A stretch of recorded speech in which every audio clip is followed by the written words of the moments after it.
Hey everybody, and welcome to this exciting video about mid-size off-roaders and how they tow. But first, I want to set you guys up with a little bit of context so you really understand what's going on here.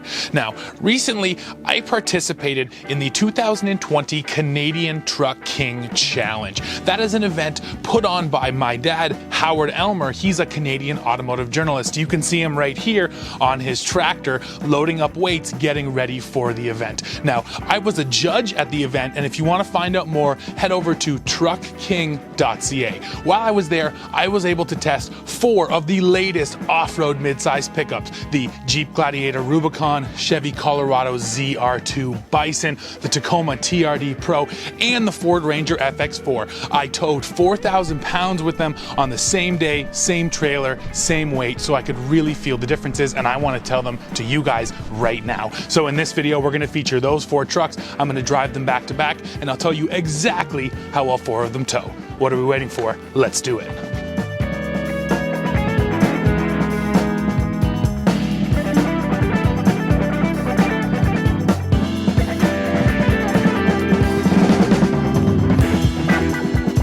We're towing 4,000 pounds this year, and these are just little mid-sizers, so they're definitely all going to squat a little bit, especially the off-road trucks.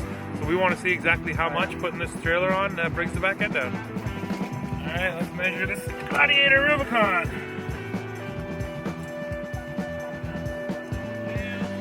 Middle, 39 1/4. Now let's drop the trailer on and see what happens.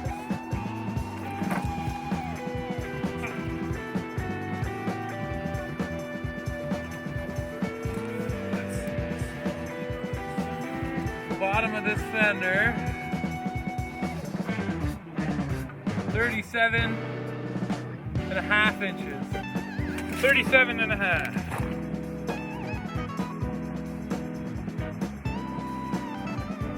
Towing time, everybody, and we just set out here with the Gladiator Rubicon. As a reminder, we have 4,000 pounds on the block.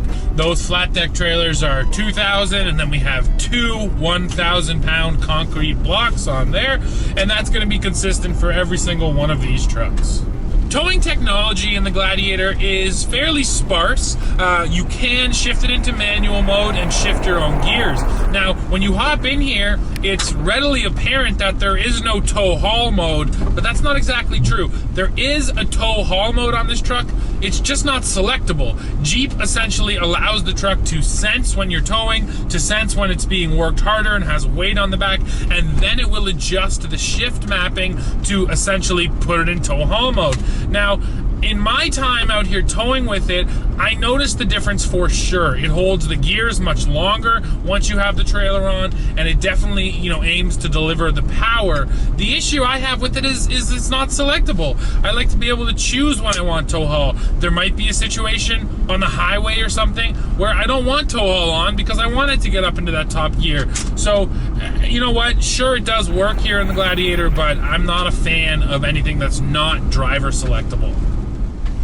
How about sight lines? Well, because it's a Jeep, you do get this sort of tall seating position. Now, that's more meant for off-roading to be able to see your vehicle, but it's also advantageous for towing because you want a really good vantage point, and you definitely get that in the Gladiator. Now, the mirrors here are a little small for my taste. That's the classic Jeep mirror, and yeah, you can just see the outsides of the trailer, but they're definitely not towing mirrors, and if you want a Gladiator, you're going to tow a big trailer, you're going to have to go to the aftermarket for proper mirrors. Now, having towed with a lot of Wranglers, I can tell you over and over again that this Gladiator is not just a Wrangler with a bed. The suspension differences, but then especially the longer wheelbase, means that this thing is way more stable and confident while towing than a Wrangler is. It's not all over the road, it doesn't wander, nothing like that. Now, the ride here is a little bit nicer now that the trailer's on the back. Coming through the corners, I can feel it leaning a little bit. When I brake, I can feel a bit of a nosedive. So the suspension here is a little more wishy-washy than what you probably want for towing to really feel confident. All right, best place to feel the power is right here. We're going from a standing stop up to highway speed. Let's go.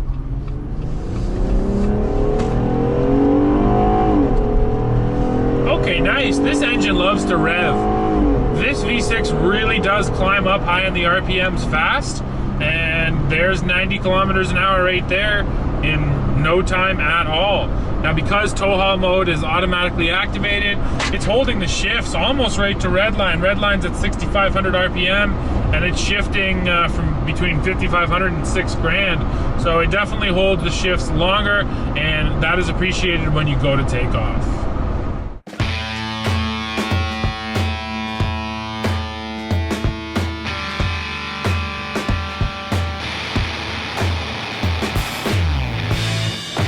Now we're on the ZR2 Bison. Let's see what we got. And before I measure, I'm going to make a prediction. I think this truck is going to squat the most. I mean, the ZR2 is so off-road ready with these shocks and this suspension setup. I think this will be the biggest squat we have of the group. Oh, and look at that. It's real easy for me. It's exactly 38 inches. So 38 pre-trailer. Now let's drop the trailer on.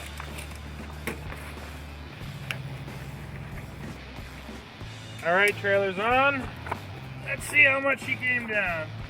It actually didn't look like too much. That is 36 3/4 inches, which means she dropped 1.25 inches.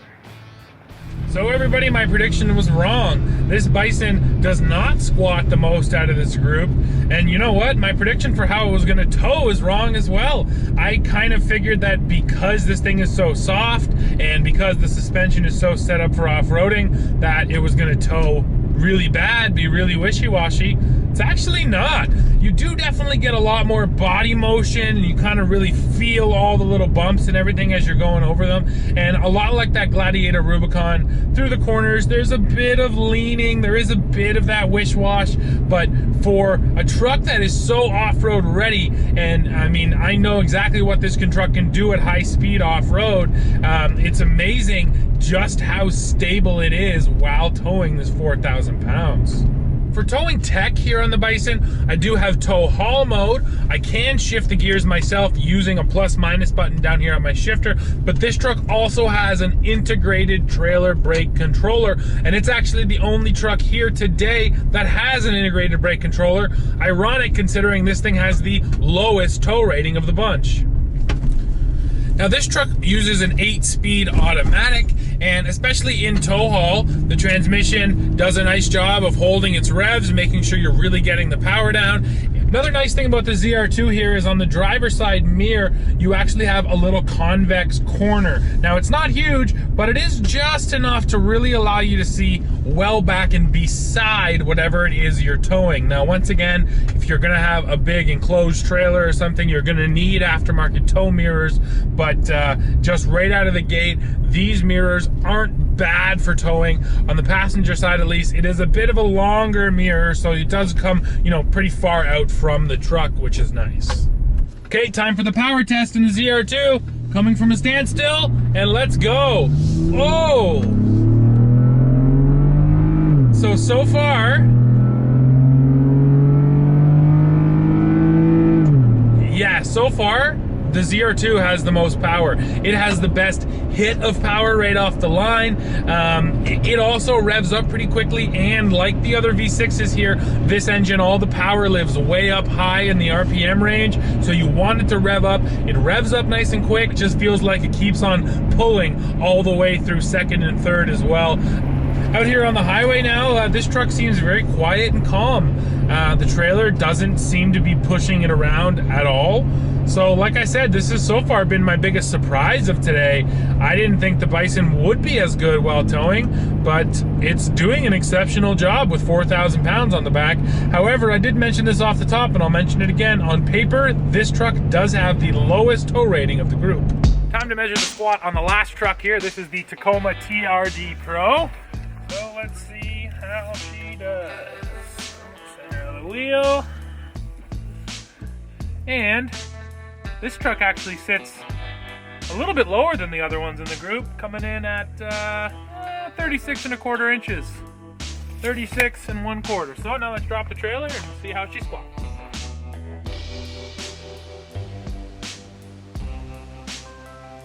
Okay, trailer's dropped. Now let's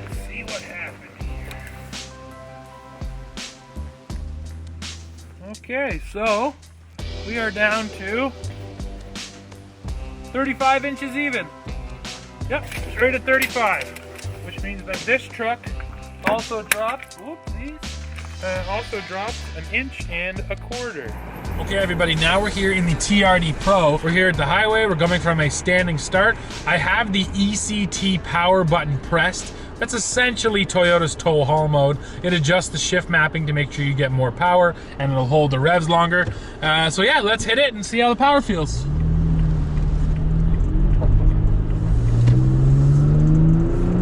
Come on, Tacoma.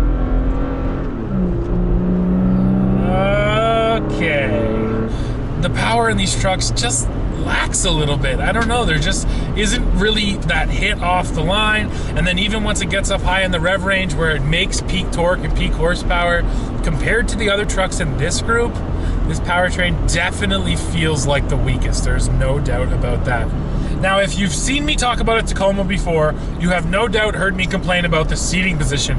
The driver's seating position in the Tacoma, the floor and the seat are a little too close together, so your leg ends up being kind of flat. It's a bit of an awkward seating position, at least I've always found it is. And then the height, there's never been quite enough height to accommodate me. That is until now. For 2020, and I'm going down now, that's about it right there.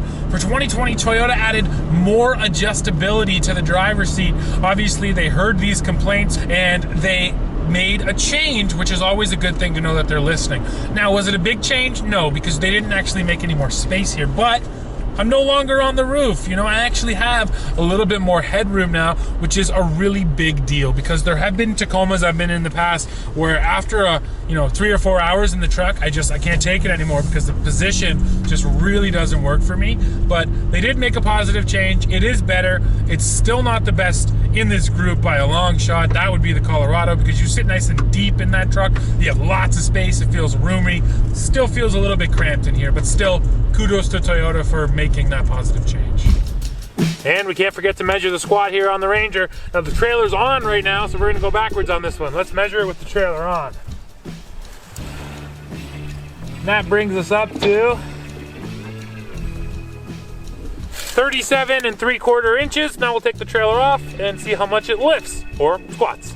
The trailer's off. Now let's measure. And that brings us up to 38 3/4 inches, so that's 1 inch of squat on the Ranger.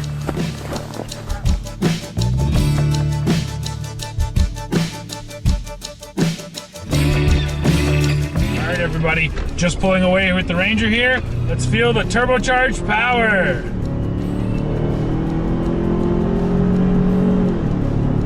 Okay, well, it's interesting. You definitely do feel the turbo really kick, and you actually get this pretty decent amount of low-end torque that really does come through the truck.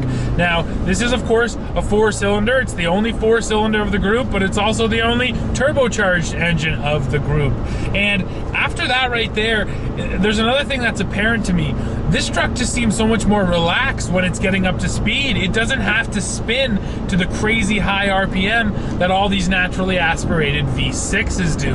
However, I think that there definitely is some gassing out at the top of the rev range. It seems like down low you feel the power, and then as those revs climb, the power actually kind of falls off, which is the opposite effect with the other trucks in this comparison. With the V6s, the power doesn't feel the strongest off the line, but then as the RPM climbs, you really start to feel that power. So it's definitely a different experience, but off the line, sort of just flooring it with this 4,000 pounds on, I'd actually say the Ranger might be the best feeling truck of the bunch.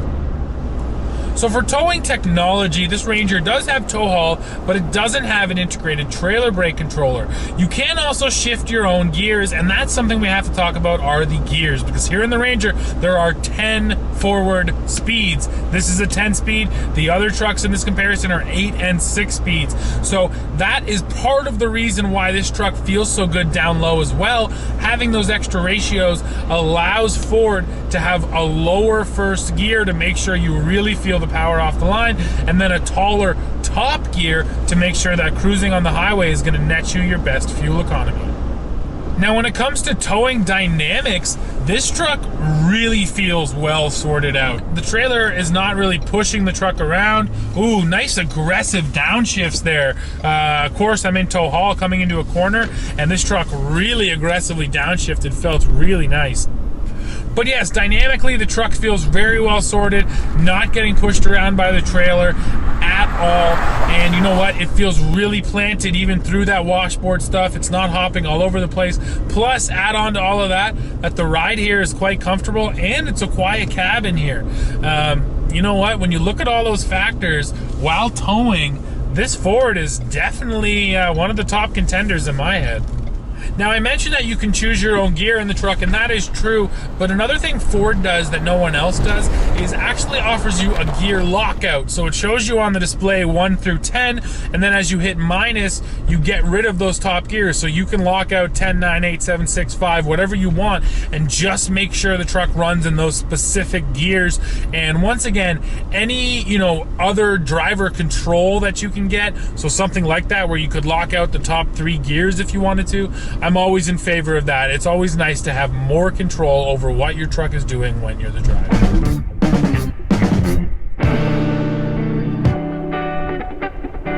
Now that you've heard all my thoughts on these midsizers, we have to pick a winner. So honestly, I have to highlight 2 trucks here. First of all, the Colorado ZR2 Bison had to be the most surprising truck of the day.